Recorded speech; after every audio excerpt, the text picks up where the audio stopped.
Hello everyone, how are you? This is SVGMS Science Classes for class 10th Science और आज हम आपके chapter number 5 periodic classification of elements का part number 8 study करने वाले हैं और इस पार्ट में हम trends in modern periodic table study करेंगे। Trends in modern periodic table means आपके जो मॉडर्न पीरियोडिक टेबल है, इससे पहले हमने मॉडर्न पीरियोडिक टेबल कैसे बनी उसका जो इतिहास था उसके बारे में थोड़ा सा स्टडी किया था। सबसे पहले डॉबरिनर ने ट्राइड्स बनाए थे, फिर उसके बाद न्यूलैंड्स ऑक्टेव रूल आया और न्यूलैंड का क्लासिफिकेशन आया। उन्होंने ऑक्टेव के हिसाब से कैसे अरेंज किया था एलिमेंट्स को। फिर उसके बाद मेंडलीव्स पीरियोडिक टेबल आई आपके।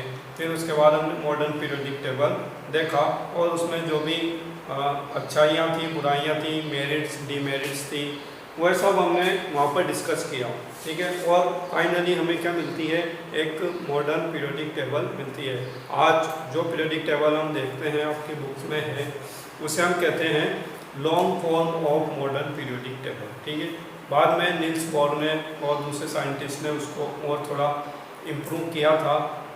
मॉडर्न पीरियोडिक टेबल जो थी, जो हेनरी मोजले ने बनाई थी या उनके द्वारा प्रपोज की गई थी, वह थोड़ी अलग थी।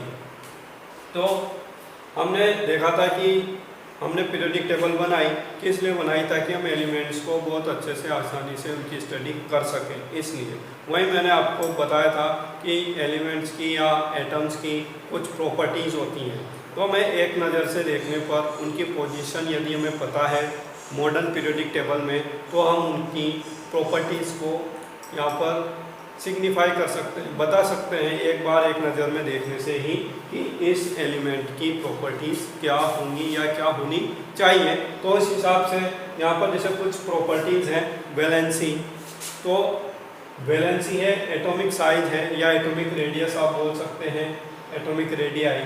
Then metallic and non metallic character होता है किसी भी एलिमेंट का, आयोनाइजेशन एनर्जी, इलेक्ट्रॉन एफिनिटी। तो इस तरह के कुछ प्रॉपर्टीज़ हैं, कैरेक्टर्स हैं जो मॉडर्न पीरियोडिक टेबल में एक ट्रेंड करती हैं। मतलब फ्रॉम लेफ्ट टू राइट जाने पर आपके वैलेंसी क्या होती है, बढ़ती है और फिर कम होती है। उसी तरह से एटॉमिक रेडियाई, एटॉमिक साइज जो होती है वह भी फ्रॉम लेफ्ट टू राइट जाने पर आपके पहले कम होती है। ठीक है, और फिर लास्ट में 18 ग्रुप में जाकर बिल्कुल बढ़ जाती है और ऊपर से नीचे जाने पर बढ़ती हैं।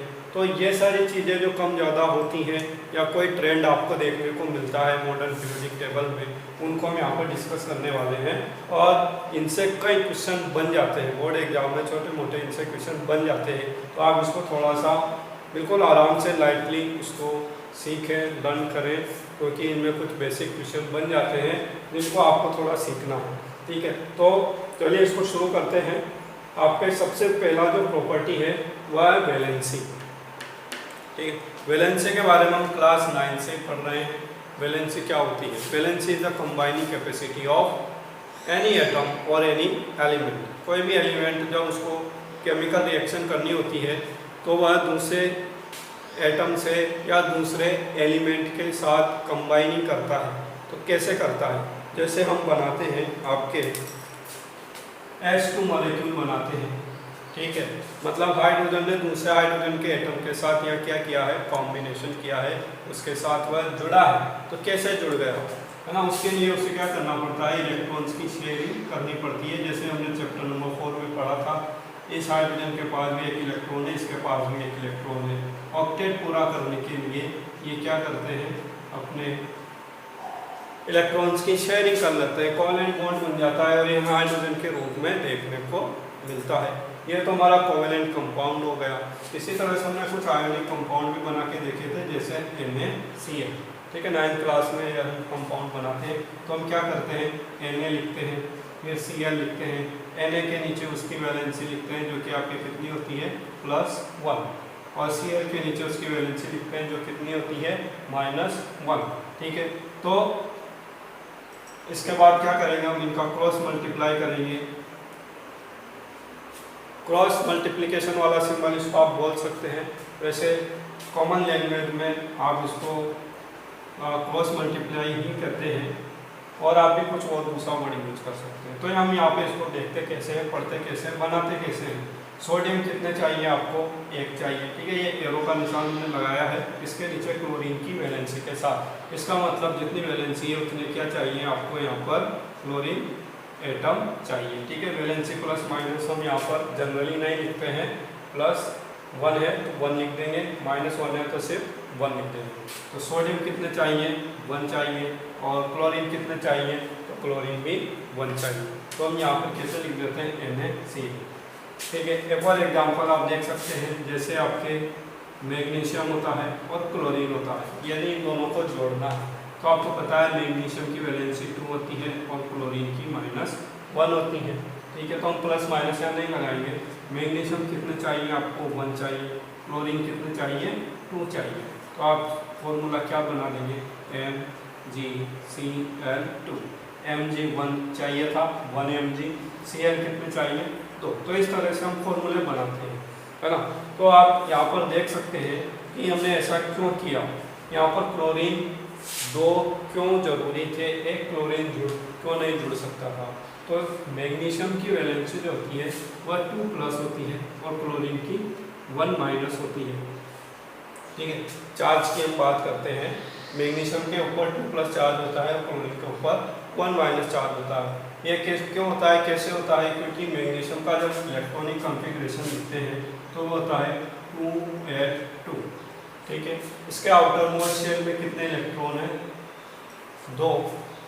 मैग्नीशियम का एटॉमिक नंबर कितना होता है, 12, और ये क्या है इसका इलेक्ट्रॉनिक कॉन्फ़िगरेशन 2s2।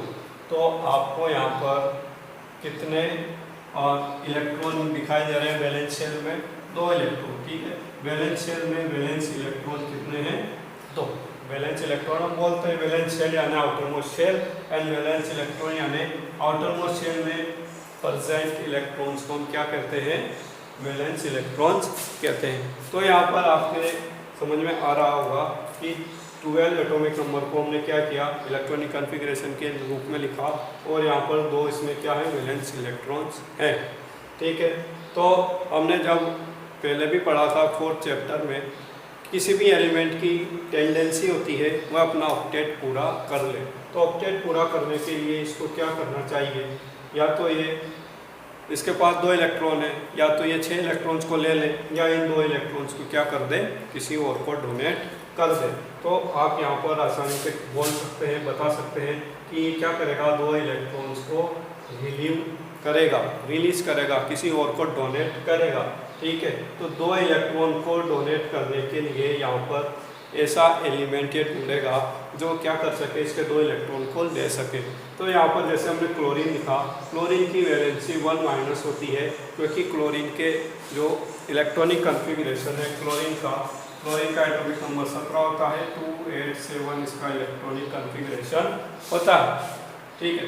तो आप यहाँ पर देख रहे हैं और आसानी से लिख सकते हैं कि आपके जो क्लोरीन है उसके वैलेंस शेल में कितने इलेक्ट्रॉन है, 7 इलेक्ट्रॉन है। तो ये क्या करेगा, 1 इलेक्ट्रॉन और बाहर से ले लेगा, ठीक है। 1 इलेक्ट्रॉन ये ले लेगा और अपना जो ऑक्टेट है वह पूरा कर लेगा। हर एलिमेंट, हर एटम ये चाहता है कि वह अपना ऑक्टेट पूरा कर ले, तो ये 1 इलेक्ट्रॉन को लेकर अपना ऑक्टेट पूरा कर लेगा। इसका मतलब ये है कि क्लोरीन 1 इलेक्ट्रॉन ही ले सकता है और मैग्नीशियम 2 इलेक्ट्रॉन ले सकता है, ठीक है। तो एक क्लोरीन 1 इलेक्ट्रॉन को ले लेगा, इसके पास 2 इलेक्ट्रॉन, ठीक है। ये फर्स्ट इलेक्ट्रॉन और ये सेकंड इलेक्ट्रॉन। फर्स्ट इलेक्ट्रॉन को एक क्लोरीन ने ले लिया और दूसरे इलेक्ट्रॉन को दूसरे क्लोरीन ने ले लिया, ट्रांसफर कर दिया। मैग्नीशियम ने क्या किया, 2 इलेक्ट्रॉन को ट्रांसफर कर दिया, इसको क्लोरीन को, ठीक है। तो क्लोरीन के पास 1 इलेक्ट्रॉन आ गए और 2 क्लोरीन थे यहाँ पे, इसलिए हमने क्या लिख दिया, MgCl2, ठीक है। तो ये वैलेंसी का कंसेप्ट होता है और यह आपके पीरियोडिक टेबल में किस तरह से ट्रेंड करता है, इसको हम थोड़ा सा देख लेते हैं। आपकी जो पीरियोडिक टेबल है आप अपने बुक में देखें, ये जो आपकी पीरियोडिक टेबल है, ठीक है। फर्स्ट ग्रुप की वैलेंसी +1 होती है, सेकंड ग्रुप की वैलेंसी +2 होती है, फिर उसके बाद यहाँ 13 ग्रुप पे आप आएंगे तो इनकी वैलेंसी आपके +3 होती है, 14 ग्रुप की वैलेंसी +4 होती है, 15 ग्रुप की वैलेंसी -3 होती है, ठीक है। फिर उसके बाद 16 ग्रुप की -2, 17 ग्रुप की -1 और 18 ग्रुप की वैलेंसी 0 होती है, ठीक है। तो वैलेंसी जो है, सबसे पहले तो आपको इसको डिफाइन करना है, वैलेंसी क्या है। तो valency is the combining capacity of any atom. ये किसी भी एटम की या एलिमेंट की कंबाइनिंग कैपेसिटी होती है, मतलब वह कितने इलेक्ट्रॉन्स को डोनेट करेगा या एक्सेप्ट करेगा या किसी कितने दूसरे एटम के साथ वह जुड़ पाएगा, तो उसे हम क्या कहते हैं, कंबाइनिंग कैपेसिटी। और केमिकल कॉम्बिनेशन के दौरान ये वैलेंसी चीज़ जो है ये यूज होती है, ठीक है। तो हमने जैसे अभी देखा पीरियोडिक टेबल में, on moving from left to right, on moving, ये हमारा फर्स्ट पॉइंट हो गया। इसमें सेकंड पॉइंट में आप लिखेंगे on moving from left to right. Left to right move करने पर, लेफ्ट टू राइट का मतलब होता है आपके जो लेफ्ट हैंड है, ठीक है, लेफ्ट हैंड से जो फर्स्ट ग्रुप है उधर से आप इधर जाएंगे, 18 ग्रुप की तरफ जाएंगे, तो इसे क्या कहते हैं, moving from left to right. जब आप इधर से इधर जाते हैं तो क्या होता है,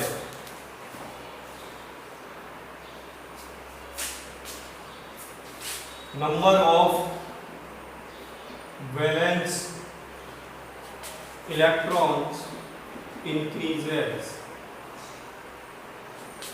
from 1 to, जब आप पीरियोडिक टेबल में लेफ्ट टू राइट जाते हैं, फर्स्ट ग्रुप से 18वें ग्रुप की तरफ जाते हैं, तो वैलेंस इलेक्ट्रॉन की संख्या बढ़ती है।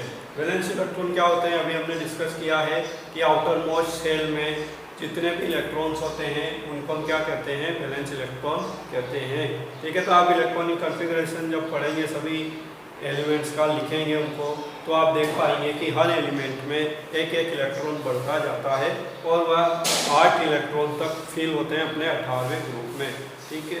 तो नंबर ऑफ वैलेंस इलेक्ट्रॉन बढ़ते हैं कब, जब हम इसमें किसी भी पीरियड में, ठीक है, किसी भी पीरियड में, हमारे कितने पीरियड होते हैं मॉडर्न पीरियोडिक टेबल में, they are 7 period.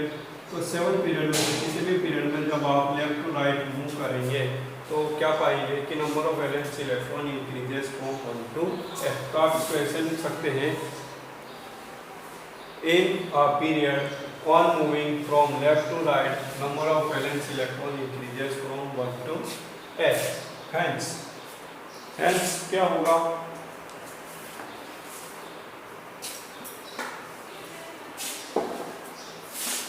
Hence valency first increases up to +4 and then decreases to 0। पहले वैलेंसी बढ़ेगी, ठीक है। फर्स्ट ग्रुप की वैलेंसी कितनी होगी आपकी, 1 होगी, जिसे आप +1 भी कहते हैं, ठीक है। सेकंड ग्रुप की वैलेंसी कितनी होगी, +2 होगी, ठीक है। फिर इसके बाद आप 13 ग्रुप पर आ जाते हैं, 13वां ग्रुप है 13th ग्रुप, इसकी वैलेंसी +3 होगी।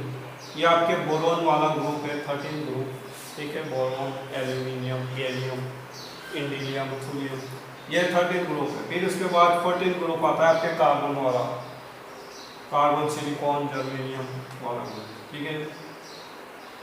14 ग्रुप की वैलेंसी होती है +4। फिर उसके बाद आपके 15th ग्रुप आता है नाइट्रोजन वाला, नाइट्रोजन, फॉस्फोरस,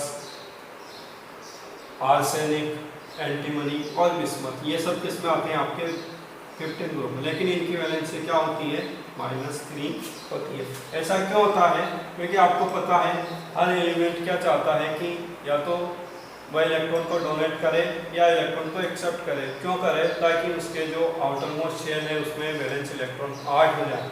टोटल 8 इलेक्ट्रॉन होना मांगता है। उसको हर एलिमेंट को, हर एटम को अपने आउटर मोस्ट शेल में अपना ऑक्टेट पूरा करना मांगता है। इसको 8 इलेक्ट्रॉन पूरा होना मांगता है। तो इसलिए वह क्या करता है, जब आपके किसी शेल में 2 इलेक्ट्रॉन है, ठीक है, ये आपकी शेल है, शेल में कितने इलेक्ट्रॉन है? 2। वैलेंस शेल एक्चुअली अंदर कितनी भी शेल हो सकती हैं, लेकिन जो वैलेंस शेल होती है वो आउटरमोस्ट शेल होती है। इसमें 2 इलेक्ट्रॉन है, तो 8 इलेक्ट्रॉन पूरे करने के लिए ये क्या कर सकता है, या तो इन 2 इलेक्ट्रॉन को ये किसी और को दे दे, या फिर ये क्या करे, 6 इलेक्ट्रॉन्स को एक्सेप्ट करे। तो 6 इलेक्ट्रॉन को एक्सेप्ट करना इसके लिए थोड़ा मुश्किल होगा, क्योंकि अभी हम आगे आयोनाइजेशन एनर्जी और इलेक्ट्रॉन एफिनिटी के बारे में पढ़ेंगे। तो इसमें आपको पता चलेगा कि इलेक्ट्रॉन को बाहर निकालना या उनको एक्सेप्ट करना, इन सब के लिए क्या चाहिए होता है, एनर्जी चाहिए होती है। एनर्जी यहाँ पर जरूरी होती है। तो एनर्जी की रिक्वायरमेंट कहाँ ज़्यादा है, 6 इलेक्ट्रॉन को गेन करने में ज़्यादा एनर्जी की रिक्वायरमेंट है in comparison to release 2 electrons from valence shell. तो ये क्या करता है, एनर्जी की रिक्वायरमेंट जहाँ कम होती है वह कार्य कर देता है, 2 इलेक्ट्रॉन को छोड़ देता है। जब 2 इलेक्ट्रॉन को ये छोड़ देता है तो प्रोटॉन की संख्या बढ़ जाती है, और हम कहते हैं कि इसके ऊपर +2 चार्ज आ गया, या इसकी वैलेंसी +2 है। जितने इलेक्ट्रॉन ये देता है वो हम लिख देते हैं +2 के रूप में, और जितने इलेक्ट्रॉन ये लेता है उसको हम लिख देते हैं -3 के रूप में, ठीक है। तो इस तरह से आपके 16 ग्रुप में जो है वैलेंसी -2 हो जाती है, 17 ग्रुप में -1 हो जाती है, और 18 ग्रुप में 0 हो जाती है। क्योंकि 18 ग्रुप में आपके कौन आता है, नोबल गैसेज आती है, या आप कह सकते हैं इनर्ट गैसेज आती है, ठीक है। तो इनका जो ऑक्टेट होता है उसमें कंप्लीटली फुलफिल्ड 8 इलेक्ट्रॉन होते हैं। तो इस वजह से इन एलिमेंट्स को ना तो इलेक्ट्रॉन को लेने की ज़रूरत है, ना ही देने की ज़रूरत है। और हमने पढ़ा था, जब हमने अपना चैप्टर पहले पढ़ा, कि जो 18 ग्रुप के एलिमेंट है, 0 ग्रुप एलिमेंट भी इनको हम कहते हैं, नोबल गैसेज भी इनको कहते हैं, और इनर्ट गैसेज भी कहते हैं। ये इनर्ट थी, इनकी रिएक्शन बहुत कम होती है, इसलिए ये कंपाउंड्स के रूप में नहीं पाई जाती है। तो इनकी खोज भी सबसे बाद में हुई है, और जब बाद में खोज हुई है तो इनको सबसे बाद में 18 ग्रुप में रख दिया गया, क्योंकि ये यहाँ पर फिट भी हो रहे थे, क्योंकि इनकी वैलेंसी 0 होती है। तो आपने यहाँ पर क्या देखा कि जब हम किसी भी पीरियड में लेफ्ट टू राइट मूव करते हैं तो जो वैलेंसी होती है पहले इंक्रीज होती है, कहाँ तक, +4 तक, फिर डिक्रीज होती है -3 से 0 तक, ठीक है। तो ये आपके वैलेंसी का कंसेप्ट हो गया।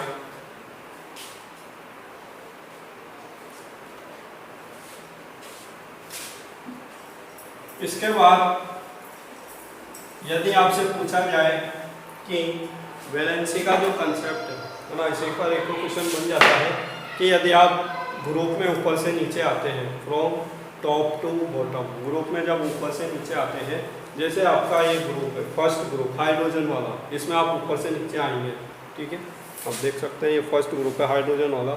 इसमें जब ऊपर से नीचे आएंगे तो इस ट्रेंड को हम क्या कहेंगे, on moving from top to bottom in a group, on moving from top to bottom in a group, on moving from top to bottom in a group. Group में ऊपर से नीचे मूव करने पर वैलेंसी चेंज होगी क्या, इस तरह से क्वेश्चन बनता है। तो आपको ये पॉइंट नोट करके रखना है कि यदि हम टॉप टू बॉटम मूव करते हैं किसी भी ग्रुप में तो वैलेंसी क्या होती है, वैलेंसी डज नॉट चेंज और वैलेंसी रिमेन सेम। वैलेंसी पर कोई फर्क नहीं पड़ता है, वह सेम रहती है, क्योंकि हमें पता है, हमने पहले क्या पढ़ा है कि फर्स्ट ग्रुप के सभी एलिमेंट की वैलेंसी +1 है, सेकंड ग्रुप के सभी एलिमेंट्स की वैलेंसी +2 है, 13 वालों की +3 है। तो इस तरह से यहाँ पर ये चेंज नहीं होती है, कब, जब हम मूव करते हैं from top to bottom, okay. तो आपने यहाँ पर देख लिया कि किस तरह से हमारी मॉडर्न पीरियोडिक टेबल में वैलेंसी ट्रेंड करती है from on moving in a period from left to right. Left to right move करने पर वह कैसे चेंज होगी और टॉप टू बॉटम जाने पर वह किस तरह से चेंज होगी। फिर इसके बाद आता है हमारा एटॉमिक साइज और एटॉमिक रेडियस। आप इन चीज़ों को नोट कर ले वीडियो को पॉज करके। वैलेंसी का कंसेप्ट समझना आपके लिए बहुत जरूरी है।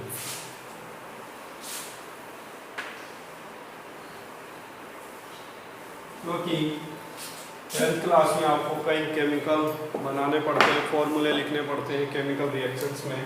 तो वैलेंसी यदि आपको पता है अच्छे से कंसेप्ट तो आप इसको अच्छे से कर सकते हैं। देन आपके जो सेकंड प्रॉपर्टी है वह एटॉमिक साइज और एटॉमिक रेडियस। किस तरह से आपके एटॉमिक साइज या एटॉमिक रेडियस वेरी करती है इन मॉडर्न पीरियोडिक टेबल। ठीक है, लेकिन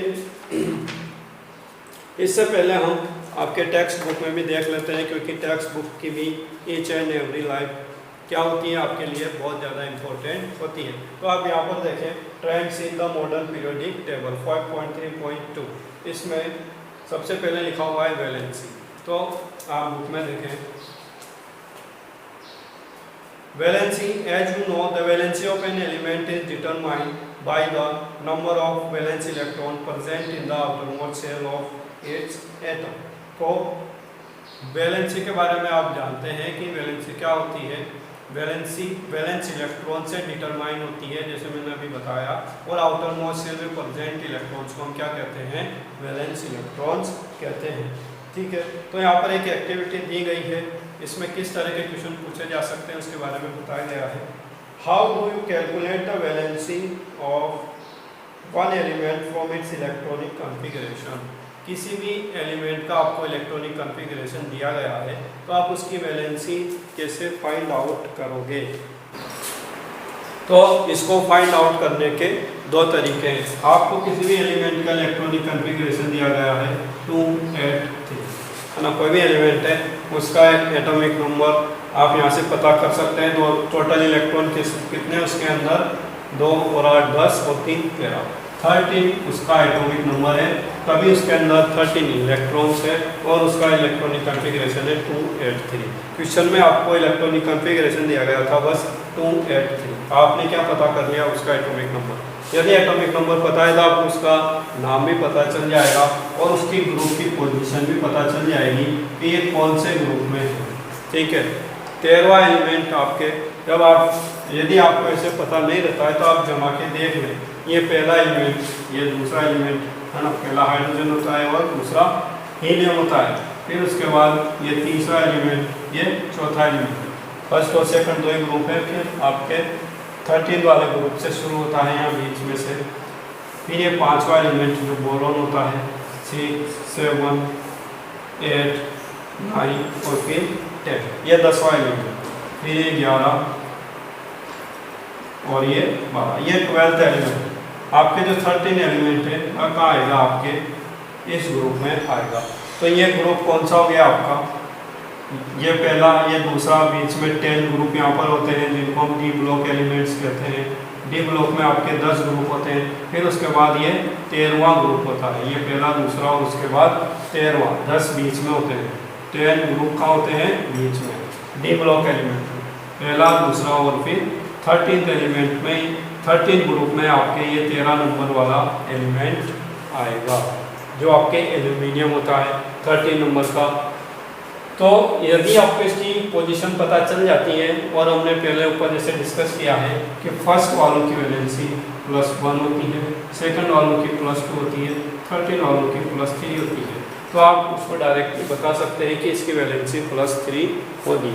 ठीक है, लेकिन यदि आपकी प्रैक्टिस अच्छी है और आपको कंसेप्ट के बारे में अच्छा नॉलेज है तो आप यहाँ पर डायरेक्ट बोल सकते हैं कि इसको वैलेंस शेल में कितने इलेक्ट्रॉन है, 3 इलेक्ट्रॉन्स है, और इसको अपना ऑक्टेट पूरा करने के लिए कितने इलेक्ट्रॉन चाहिए, 7 इलेक्ट्रॉन्स इसको चाहिए। लेकिन क्या 7 इलेक्ट्रॉन लेगा, नहीं, उसकी अपेक्षा ये क्या करेगा, 3 इलेक्ट्रॉन्स को बाहर निकाल देगा, किसी और एलिमेंट को डोनेट कर देगा। ठीक है, तो जब ये डोनेट करेगा तो इसके ऊपर क्या होगा, पॉजिटिव चार्ज आ जाएगा, क्योंकि इलेक्ट्रॉन्स की कमी होगी तो पॉजिटिव चार्ज आएगा। और जो देने वाला होता है, डोनेट करने वाला होता है, वह क्या होता है, धनी। ठीक है, मतलब जिसके पास पैसा ज़्यादा होता है वही किसी को दान करता है, डोनेट करता है। तो यहाँ पर डोनेट कौन कर रहा है, ये 13 नंबर का एलिमेंट कर रहा है, 3 इलेक्ट्रॉन डोनेट कर रहा है, ये धनी होता है, इसलिए इसके ऊपर कौन सी वैलेंसी आ जाएगी, +3 वैलेंसी आ जाएगी। तो आप किसी भी एलिमेंट के इलेक्ट्रॉनिक कॉन्फ़िगरेशन से भी उसका वैलेंसी पता कर सकते हैं। ठीक है, आप पता करें, जो देने वाला है उसकी वैलेंसी पॉजिटिव होती है, और जो लेने वाला है, ठीक है, जिसकी -3 होती है, किसी की वैल्यू और किसी की वैलेंसी मान लो -3 है। आपके जो 15 ग्रुप के एलिमेंट है, नाइट्रोजन है आपके, ठीक है, नाइट्रोजन की वैलेंसी कितनी होती है, -3, क्योंकि नाइट्रोजन का एटॉमिक नंबर होता है 7, 2 और 5 उसका इलेक्ट्रॉनिक कॉन्फ़िगरेशन होता है। 5 वैलेंस इलेक्ट्रॉन इसके पास है, 3 इलेक्ट्रॉन और इसको चाहिए। ठीक है, ये क्या करेगा, 3 इलेक्ट्रॉन्स को एक्सेप्ट करेगा, गेन करेगा। इट विल गेन 3 इलेक्ट्रॉन्स और it will accept 3 electrons for any other element. तो ये दूसरे किसी भी जो 3 एलिमेंट या 3 इलेक्ट्रॉन्स को रिलीज कर सकता है, उससे 3 इलेक्ट्रॉन को ले लेगा। ठीक है, तो जो लेता है वह क्या होता है, ऋणी होता है। आपको पता है, एक तो होता है साहूकार, साहूकार कैसा होता है, धनी जो पैसे देता है, और एक होता है लेने वाला, वो होता है ऋणी जो ऋण लेता है, मतलब जो उधार लेता है, वह क्या होता है, ऋणी। तो जो लेगा, गेन करेगा, एक्सेप्ट करेगा, उसके ऊपर कैसा चार्ज आ जाएगा, नेगेटिव चार्ज आ जाएगा, या आप कह सकते हो उसकी वैलेंसी कैसी होगी, नेगेटिव होगी। तो यहाँ पर आपकी वैलेंसी कैसी हो जाती है, -3। ठीक है, तो ये आपके तरीके थे इसको पहचानने के कि आप किस तरह से वैलेंस इलेक्ट्रॉन से या इलेक्ट्रॉनिक कॉन्फ़िगरेशन से वैलेंसी पता कर सकते हैं। What is the valency of magnesium with atomic number 12 and sulfur with atomic number 16? तो या ऐसे तरह के क्वेश्चन आपके आते हैं वही एग्जाम में, है ना, तो आपको इनको थोड़ा सीखना पड़ेगा, लर्न करना पड़ेगा कि यदि इस तरह का क्वेश्चन आता है तो आपको क्या करना चाहिए। वैलेंसी का कंसेप्ट हमने पढ़ रखा है। यहाँ पर मैग्नीशियम का उसने पूछा है वैलेंसी क्या होगी। मैग्नीशियम का एटॉमिक नंबर होता है 12, इलेक्ट्रॉनिक कॉन्फ़िगरेशन होता है 2s2।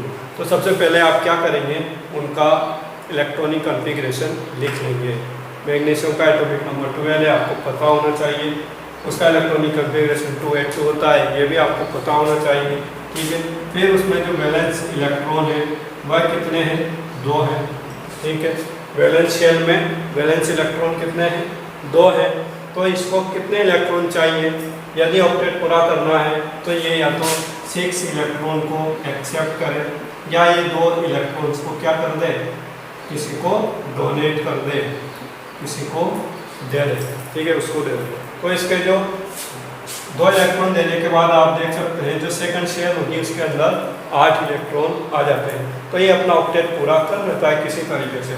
तो ये क्या करेगा, इन 2 इलेक्ट्रॉन्स को किसी को डोनेट कर देगा। तो इसकी जो वैलेंसी होगी वह कितनी होगी, 2 होगी। और ये धनी है क्योंकि ये डोनेट कर रहा है, दान कर रहा है, इसलिए इसकी वैलेंसी हो जाएगी +2। ठीक है, वैलेंसी क्या हो जाएगी, +2। इसी तरह से आपको 16 एटॉमिक नंबर वाले सल्फर की वैलेंसी ज्ञात करनी है। इसका इलेक्ट्रॉनिक कॉन्फ़िगरेशन हो जाएगा 2s6। ठीक है, कितने इलेक्ट्रॉन चाहिए इसको, 2 इलेक्ट्रॉन चाहिए। ठीक है, ऑक्टेट पूरा करने के लिए 2 इलेक्ट्रॉन चाहिए। ये ले रहा है, ग्रहण कर रहा है, उधार ले रहा है, इसलिए इसकी वैलेंसी कितनी हो जाएगी, -2। ठीक है, उधार ले रहा है इसलिए ऋण, नेगेटिव साइन किस में आता है, क्योंकि ये उधार ले रहा है, किसी से एक्सेप्ट कर रहा है। और कितने इलेक्ट्रॉन ले रहा है, 2 इलेक्ट्रॉन ले रहा है, तो क्या कहेंगे, -2, है ना। ये चाहता तो 6 इलेक्ट्रॉन डोनेट भी कर सकता था, लेकिन 6 इलेक्ट्रॉन को डोनेट करना ज़्यादा महंगा पड़ेगा इन कंपैरिजन टू 2 इलेक्ट्रॉन्स को लेना। भाई कुछ एलिमेंट्स हमारे देने वाले हैं तो कुछ लेने वाले भी तो चाहिए। सब देने वाले हो जाएंगे तो फिर लेगा कौन। तो उस चीज़ को आप अपने ध्यान में रखें। और 4 तक यदि वैलेंस इलेक्ट्रॉन की संख्या 4 है तो वह क्या करेगा, 4 इलेक्ट्रॉन्स को लेने की कोशिश करेगा। 4 इलेक्ट्रॉन वह दे भी सकता है, ले भी सकता है। इसलिए हम जिनके वैलेंस इलेक्ट्रॉन 4 होते हैं उनको हम इस तरह से लिखते हैं +-4 वैलेंसी। प्लस भी हो सकती है, माइनस भी हो सकती है वैलेंसी। और जनरली ये कोवेलेंट कंपाउंड बनाते हैं। जैसे अपने कार्बन होता है तो इनकी वैलेंसी को हम जनरली +4 ही लिखते हैं या +-4 लिख देते हैं। तो आप उस पर थोड़ा ध्यान रखें और इस तरह से वैलेंसी को ज्ञात करना सीखें। देन तीसरे पॉइंट में लिखा हुआ है similarly find out the valencies of the first 20 elements. आपको पहले 20 एलिमेंट्स की वैलेंसी पता करनी है। तो आपको ग्रुप पता है कौन कौन से ग्रुप में आता है, तो ग्रुप के हिसाब से आप उसकी वैलेंसी को लिखते जाएं। ठीक है, फर्स्ट 20 एलिमेंट्स की वैलेंसी आप इस तरह से पता कर सकते हैं। Then how does the valency vary in a period और going from left to right. तो पीरियड के अंदर वैलेंसी किस तरह से वेरी करती है। पीरियड का मतलब जो आपके लेफ्ट टू राइट आप जाते हैं तो पहले वैलेंसी पॉजिटिव में बढ़ती है, फिर क्या होता है माइनस में आती है और फिर धीरे धीरे 0 हो जाती है। तो इस तरह से वैलेंसी ट्रेंड करती है, ये आपको इसमें लिखना है। How does the valency very going down a group. तो ये डायरेक्ट क्वेश्चन आ सकता है बोर्ड एग्जाम में। How does valency very down a group. एक ग्रुप में ऊपर से नीचे जाने पर, टॉप टू बॉटम जाने पर वैलेंसी कैसे वेरी करेगी। टॉप टू बॉटम जाने पर वैलेंसी वेरी नहीं करेगी, नॉट एट ऑल, किसी तरह से वेरी नहीं करेगी। एक ग्रुप के सभी एलिमेंट्स की वैलेंसी क्या होती है, सेम होती है। ठीक है, तो ये हमारा वैलेंसी का कंसेप्ट यहाँ पर पूरा होता है। इसके बाद आपके जो सेकंड प्रॉपर्टी है एटॉमिक साइज और एटॉमिक रेडियाई, इसके बारे में हम आगे डिस्कस करेंगे। सो नाउ अब हम आ जाते हैं आपके दूसरी प्रॉपर्टी पर, एटॉमिक साइज और एटॉमिक रेडियस। हमारा जो कोई भी एटम होता है उसकी साइज कैसे नापेंगे। सबसे पहले तो यहाँ डिस्कस करना होगा कि किसी भी एटम की साइज को कैसे नापोगे। एटम कैसा होगा, तो एटम को हम स्फेरिकल मानते हैं। जब बॉल होती है, बॉल गोलाकार। एटम की साइज कैसी होती है, स्फेरिकल। और स्फीयर को नापने के लिए हम किसका यूज करते हैं, रेडियस। इसकी हम त्रिज्या नापते हैं। रेडियस डायमीटर आपने पढ़ा है खूब, है ना। तो रेडियस आप समझ पा रहे होंगे रेडियस क्या होती है। ठीक है, तो सेंटर से जो दूरी होती है किसी भी एटम की, उसे हम क्या कहते हैं, रेडियस कहते हैं। तो हम यहाँ पर बहुत सारे एलिमेंट्स की रेडियस को यहाँ पर देख पा रहे हैं। आप देख रहे होंगे कि जैसे हमने एक ग्रुप लिया है, आपका जो सेकंड ग्रुप है सोडियम वाला, उसको हमने यहाँ पर लिखा है sodium, magnesium, aluminium, silicon, phosphorus, sulphur, chlorine और आर्गन।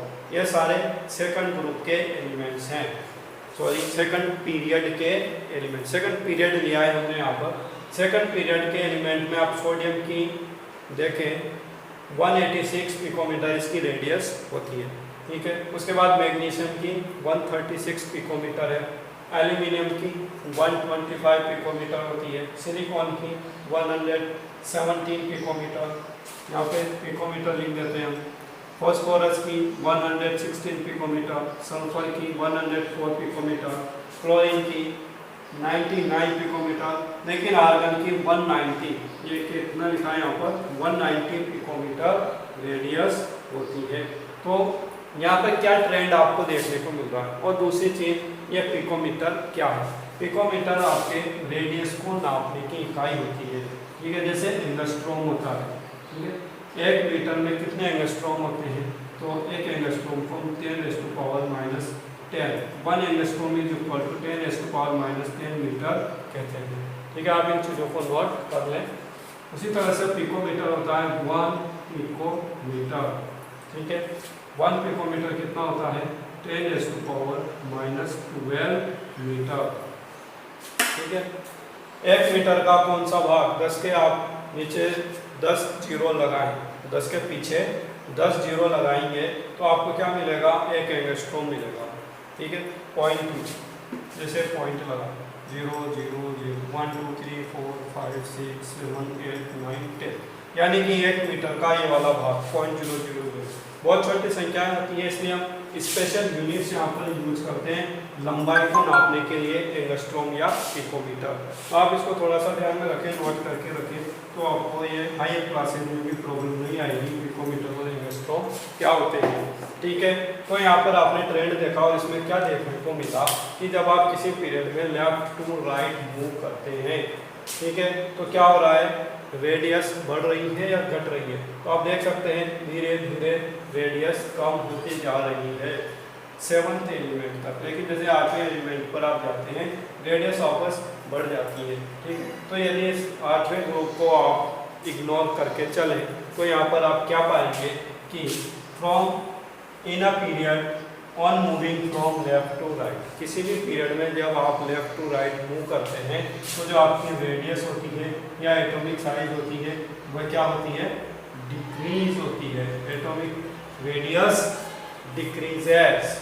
ठीक है, किसी भी पीरियड में लेफ्ट टू राइट मूव करने पर एटॉमिक रेडियस डिक्रीज होती है। तो आप इसको याद करके रखें। और यदि आपसे एग्जाम में पूछ लिया जाए कि आपको पीरियड में from right to left move करना है तो बताओ एटॉमिक रेडियस बढ़ेगी या घटेगी, तो आपको इसका उल्टा कर देना है। लेफ्ट टू राइट जा रहे हैं तो घट रही है और राइट टू लेफ्ट जाएंगे तो क्या हो जाएगी, बढ़ जाएगी, इंक्रीज हो जाएगी। तो इस तरह से आपको यहाँ पर थोड़ा सोच कर रखना है, लेकिन दिमाग में सिर्फ एक ही कंसेप्ट को बिठा कर रखना है। ठीक है, हमने शुरू में जब वैलेंसी पढ़ी थी तो उसमें भी ये पढ़ा था फ्रॉम लेफ्ट टू राइट, इसमें भी हम ये पढ़ रहे हैं from left to right. Exceptionally यदि आपसे राइट टू लेफ्ट पूछा जाता है तो हम उसको उल्टा करके लिख सकते हैं बहुत आराम से, आई थिंक। तो यहाँ पर एक ही चीज़ को आप ध्यान रखें, अगर दोनों चीज़ों को आप एक साथ ध्यान में रखेंगे, याद करेंगे, तो आपको कन्फ्यूजन हो जाएगा एग्जाम में कि इंक्रीज होता है या डिक्रीज होता है। हालांकि इसके पीछे भी रीज़न होता है कि एटॉमिक साइज डिक्रीज क्यों होती है, जबकि जैसे जैसे इनका एटॉमिक नंबर बढ़ता है, सोडियम का 11 है, मैग्नीशियम का 12 है, एल्यूमिनियम का 13 है, सिलिकॉन का 14 है, फॉस्फोरस का 15 है, सल्फर का 16 है, क्लोरीन का 17 है और आर्गन का 18। इनका एटॉमिक नंबर बढ़ रहे हैं और एक एक इलेक्ट्रॉन्स भी इनमें क्या हो रहे हैं, हर बार बढ़ते जा रहे हैं।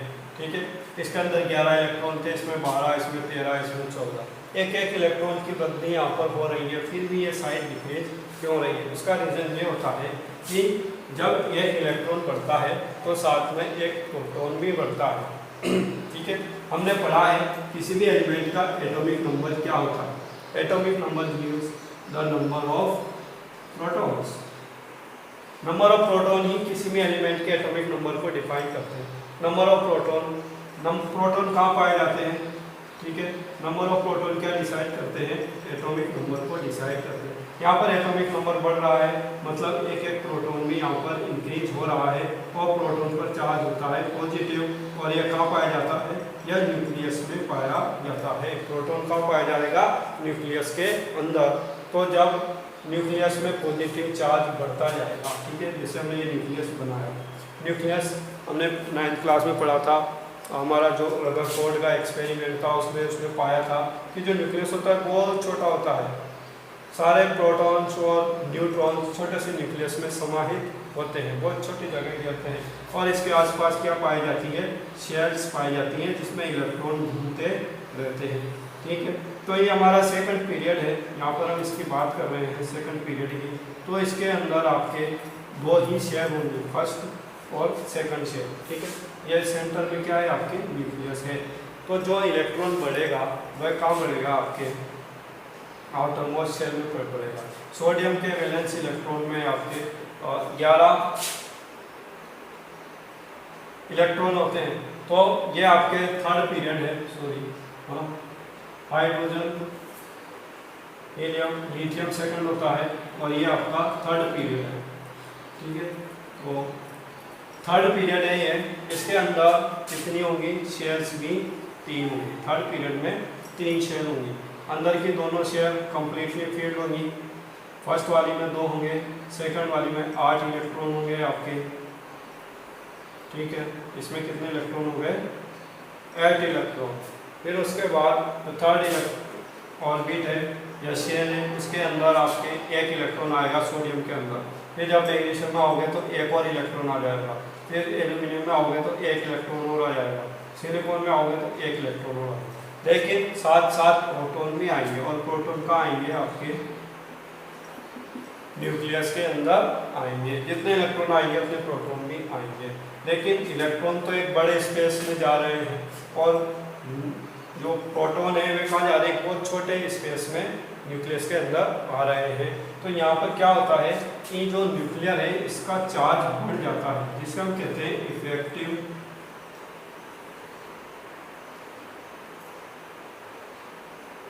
न्यूक्लियर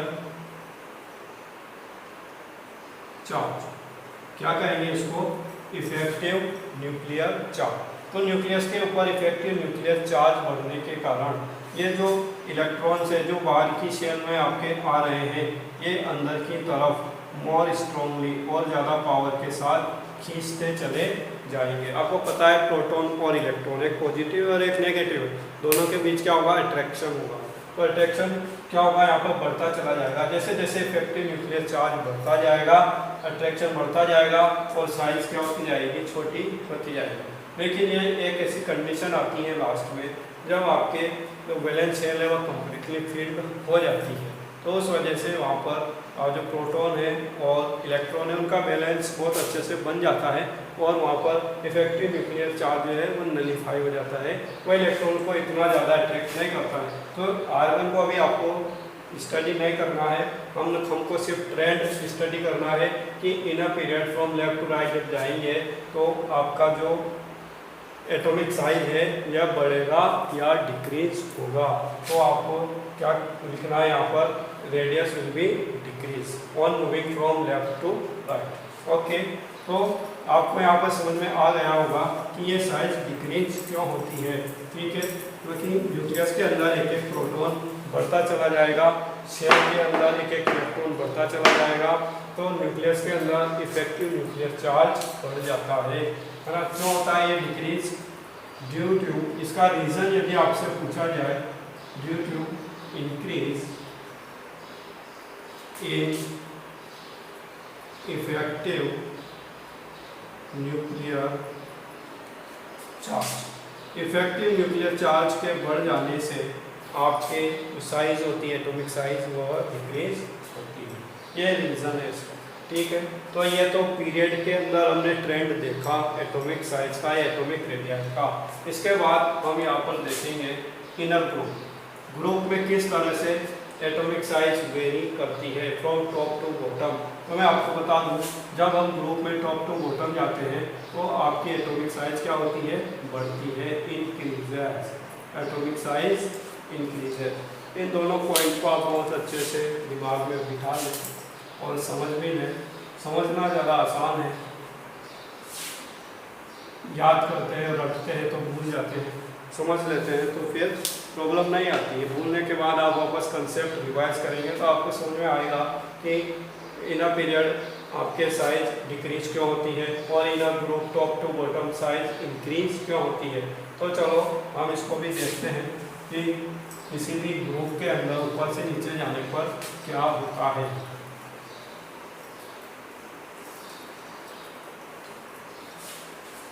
तो इसको भी समझना बहुत आसान है भाई। ये हमारा फर्स्ट ग्रुप है हाइड्रोजन, फिर उसके बाद लिथियम सेकंड ग्रुप है, ये सोडियम वाला थर्ड ग्रुप है। ठीक है, फिर उसके बाद इसको थोड़ा ग्रुप बनाते हैं।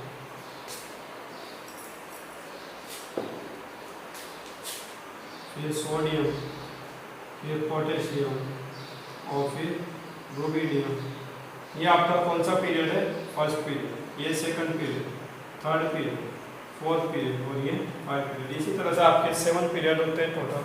हाइड्रोजन के अंदर कितनी शेल होती है, एक शेल होती है। इसमें आपके हाइड्रोजन का एटॉमिक नंबर 1 होता है, एक शेल होती है और एक ही इलेक्ट्रॉन भी हाइड्रोजन के अंदर होता है। तो हमने यहाँ पर क्या बना दिया, एक हाइड्रोजन का इलेक्ट्रॉन बना दिया। ठीक है, फिर लिथियम में हम आते हैं। हाइड्रोजन के बाद हीलियम आएगा, 2 इलेक्ट्रॉन फुल हो जाएंगे। हीलियम का एटॉमिक नंबर 3 होता है, तो इसमें फर्स्ट शेल और ये फिर सेकंड शेल। फर्स्ट शेल में 2 इलेक्ट्रॉन आएंगे और उसके बाद दूसरी शेल में आपके 1 इलेक्ट्रॉन इसमें आएगा। तो लिथियम के 3 इलेक्ट्रॉन हमने बना लिए। फिर उसके बाद सोडियम पे आते हैं, इसका एटॉमिक नंबर 11 होता है। फर्स्ट शेल में आपके 2 इलेक्ट्रॉन होंगे, दूसरी शेल में 8 इलेक्ट्रॉन होंगे और तीसरी शेल में आपके वापस 1 इलेक्ट्रॉन आएगा। ठीक है, तो इसको भी हम बना लेते हैं। सोडियम के 2 इलेक्ट्रॉन फर्स्ट शेल में, फिर उसके बाद सेकंड शेल में आपके 8 इलेक्ट्रॉन होते हैं, 1 2 3 4 5 6 7 और 8। फिर जो थर्ड शेल है इसमें ओपन आपके 1 इलेक्ट्रॉन आता है। तो जैसे जैसे हम ऊपर से नीचे बढ़ते हैं एक एक शेल बढ़ती जाती है। तो आप बहुत आराम से यहाँ पर देखकर बता सकते हैं कि ऊपर से नीचे जाने पर क्या होता है, एटॉमिक साइज इंक्रीज होती है फ्रॉम टॉप टू बॉटम और moving from top to bottom in a group. एक ग्रुप में जब हम टॉप टू बॉटम मूव करते हैं तो एटॉमिक साइज क्या होती है, बढ़ती है, इंक्रीज होती है। ओके, तो ये क्यों होता है, इंक्रीज क्यों होता है, ऐसा क्यों हमें देखने को मिल रहा है, बिकॉज या due to increase in electronic shell. ये जो आपकी शेल है इनको क्या बोलते हैं, electronic shell. Due to increase in electronic shell each member of a group। एक ग्रुप में जब हम ऊपर से नीचे जाते हैं तो हर मेंबर में क्या होती है, एक शेल, एक इलेक्ट्रॉनिक शेल की संख्या बढ़ती जाती है, जिस कारण से इलेक्ट्रॉन जो है न्यूक्लियस से दूर होते जाते हैं और उसकी साइज भी बढ़ती जाती है। इसके बाद आप पोटेशियम में आओगे, ये चौथे पीरियड में आता है। तो इसके अंदर कितनी शेल होगी, 1 2 3 और ये 4, इसके अंदर 4 शेल होगी। फिर रूबिडियम में आओगे आप, ये रूबिडियम, तो इसके अंदर कितनी शेल होगी बताओ, 5 शेल होगी। 5वें पीरियड में है तो इसमें 5 शेल होगी और ये सबसे बड़ा होगा। तो आप सिर्फ देखकर ही यहाँ पर पता लगा सकते हैं। आपसे पूछा जाएगा कि कौन बड़ा है, बताओ। एक ग्रुप दे दिए, 4-5 एलिमेंट के नाम लिख दिए उन्होंने एक ग्रुप के, और पूछेंगे बताओ इनमें से कौन सबसे बड़ा होगा। तो आप यहाँ पर खुद देखकर बताएंगे, उनको पहले जमाएंगे, ग्रुप में बढ़ते हुए क्रम में जमाएंगे उनके एटॉमिक नंबर के हिसाब से। फिर उसके बाद देखेंगे कि किसका स्थान कहाँ पर आ रहा है। जो सबसे ऊपर होगा वह सबसे छोटा होगा और जो सबसे नीचे होगा वह सबसे बड़ा होगा। तो इस तरह का यदि कोई क्वेश्चन आता है एग्जाम में तो आप उसको बहुत आसानी से सॉल्व कर पाएंगे। ओके, तो इन चीज़ों को आप अच्छे से ध्यान में रखें। और इसका जो कंसेप्ट है, डिक्रीज होती है रेडियस पीरियड में from moving left to right in the period, radius decrease होती है। उसका रीज़न क्या बताया मैंने, due to increase in effective nuclear charge. ठीक है, और यहाँ पर हर एक मेंबर में, ग्रुप में ऊपर से नीचे जाने पर हर एक मेंबर में क्या है, इलेक्ट्रॉनिक शेल बढ़ रही है। ठीक है, और आप यदि इसको और अच्छे से इसको डिस्क्राइब करना चाहें तो ये जो इफेक्ट है, इलेक्ट्रॉन के दूर जाने के कारण जो न्यूक्लियर अट्रैक्शन है वह कम हो जाता है, इसे हम कहते हैं शील्डिंग इफेक्ट। एक वर्ड में आप यदि इसको डिस्क्राइब करना चाहें कि ऐसा क्यों होता है, एटॉमिक साइज क्यों बढ़ती है ग्रुप में ऊपर से नीचे जाने पर, तो आप लिखेंगे due to shielding effect. Shielding effect के कारण और एक हर मेंबर में एक शेल के बढ़ जाने के कारण आपके क्या होता है, एक ग्रुप में एटॉमिक साइज बढ़ती है। शील्डिंग इफेक्ट क्या है, तो शील्डिंग इफेक्ट जो हमने इसके पहले भी बात की थी, इफेक्टिव न्यूक्लियर चार्ज है ना, जो न्यूक्लियस उत्पन्न करता है अपने शेल, बाहर वाली शेल के ऊपर, वह बढ़ता जाता है पीरियड के अंदर। लेकिन उसका उल्टा क्या होता है, शील्डिंग इफेक्ट, मतलब जैसे जैसे नई शेल बन जाएगी। शील्डिंग किससे रिलेटेड है, शेल्स। जैसे जैसे शेल्स की संख्या बढ़ती जाएगी आपके जो इलेक्ट्रॉन्स हैं वह इससे दूर होते जाएंगे और उनका जो इफेक्टिव न्यूक्लियर चार्ज है वह कम होता जाएगा। तो शील्डिंग इफेक्ट का मतलब यही होता है कि इफेक्टिव न्यूक्लियर चार्ज का कम होना due to increase in electronic shell in each member of a group. ठीक है, तो आप ये 2 पॉइंट को लिखें और लर्न करें। इसके बाद हम नेक्स्ट पार्ट में अपने, ये 8वां पार्ट है, 9th वाले पार्ट में हम आपके जो आपके 3 प्रॉपर्टी और बच गई हैं, metallic and non metallic character, ionisation energy और इलेक्ट्रॉन एफिनिटी, इनको डिस्कस करेंगे। ओके, तो आप देखते रहिए वीडियो और लर्न करते रहिए सभी चीज़ों को अच्छे से। Okay, thank you.